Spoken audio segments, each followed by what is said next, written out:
एक बुजुर्ग औरत मर गई। यमराज लेने आए। औरत ने यमराज से पूछा, आप मुझे स्वर्ग ले जाएंगे या नर्क? यमराज बोले, दोनों में से कहीं नहीं। तुमने इस जन्म में बहुत ही अच्छे कर्म किए हैं, इसलिए मैं तुम्हें सीधे प्रभु के धाम ले जा रहा हूँ। बुजुर्ग औरत खुश हो गई, बोली, धन्यवाद, पर मेरी आपसे एक विनती है। मैंने यहाँ धरती पर सबसे स्वर्ग नर्क के बारे में बहुत सुना है। मैं एक बार इन दोनों जगहों को देखना चाहती हूँ। यमराज बोले, तुम्हारे कर्म अच्छे हैं, इसलिए मैं तुम्हारी ये इच्छा पूरी करता हूँ। चलो हम स्वर्ग और नर्क के रास्ते से होते हुए प्रभु के धाम चलेंगे। दोनों चल पड़े। सबसे पहले नर्क आया। नर्क में बुजुर्ग औरत ने जोर जोर से लोगों की रोने की आवाज सुनी। वहां नर्क में सभी लोग दुबले पतले और बीमार दिखाई दे रहे थे। औरत ने एक आदमी से पूछा, यहाँ आप सब लोगों की ऐसी हालत क्यों है? आदमी बोला, तो और कैसी हालत होगी? मरने के बाद जब से यहाँ आए हैं, हमने एक दिन भी खाना नहीं खाया। भूख से हमारी आत्माएं तड़प रही है। बुजुर्ग औरत की नजर एक विशाल पतीले पर पड़ी, जो कि लोगों के कद से करीब 100 फीट ऊंचा होगा। उस पतीले के ऊपर एक विशाल चम्मच लटका हुआ था। पतीले में से बहुत ही शानदार खुशबू आ रही थी।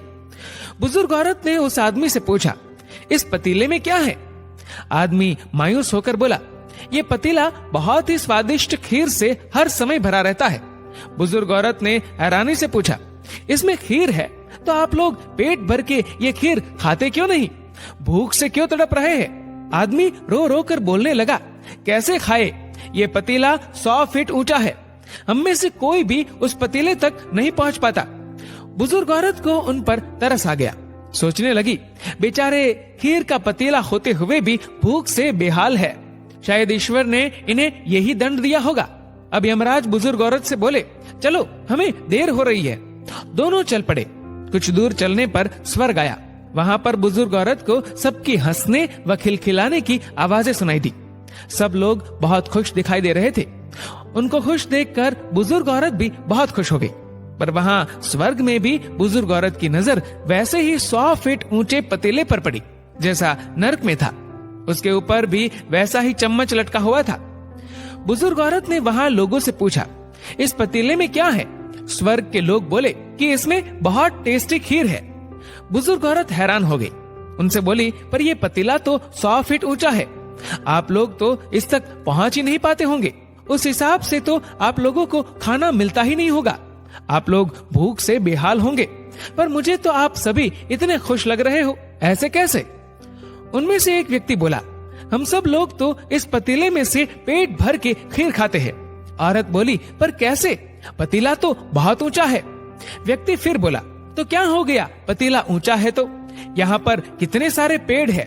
हमने इन पेड़ों की लकड़ी ली, उसको काटा और एक विशाल सीढ़ी का निर्माण किया। उस लकड़ी की सीढ़ी के सहारे हम पतीले तक पहुँचते हैं और सब मिलकर खीर का आनंद लेते हैं। बुजुर्ग औरत यमराज की तरफ देखने लगी। यमराज मुस्कुराए और बोले, ईश्वर ने स्वर्ग और नर्क मनुष्यों के हाथ में ही सौंप रखा है। चाहे तो अपने लिए नर्क बना ले, चाहे तो अपने लिए स्वर्ग। ईश्वर ने सबको एक समान हालातों में डाला है। उसके लिए उसके सभी बच्चे एक समान है। वो किसी से भेदभाव नहीं करता। वहाँ नर्क में भी पेड़ पौधे सब थे, पर वो लोग खुद ही आलसी है। उन्हें खीर हाथ में चाहिए। वो कोई कर्म नहीं करना चाहते, कोई मेहनत नहीं करना चाहते, इसलिए भूख से बेहाल है। क्योंकि यही तो ईश्वर की बनाई इस दुनिया का नियम है। जो कर्म करेगा, मेहनत करेगा, उसी को मीठा फल खाने को मिलेगा। स्वर्ग के सपने छोड़ दो, नर्क का डर छोड़ दो। बस आपकी वजह से किसी का दिल ना दुखे, इतना सोचो। बाकी सब कुदरत पर छोड़ दो। दोस्तों, इस वीडियो को लेकर आपकी क्या राय है, नीचे कमेंट करके जरूर बताएगा। और अगर आपको वीडियो अच्छा लगा हो तो इस वीडियो को लाइक करेगा, शेयर करेगा ज्यादा से ज्यादा लोगों तक। और ऐसे ही और भी इंस्पिरेशनल वीडियोस के लिए सब्सक्राइब करें हमारे यूट्यूब चैनल को और फेसबुक पर फॉलो करें हमारे पेज को। धन्यवाद। डाउनलोड मौज।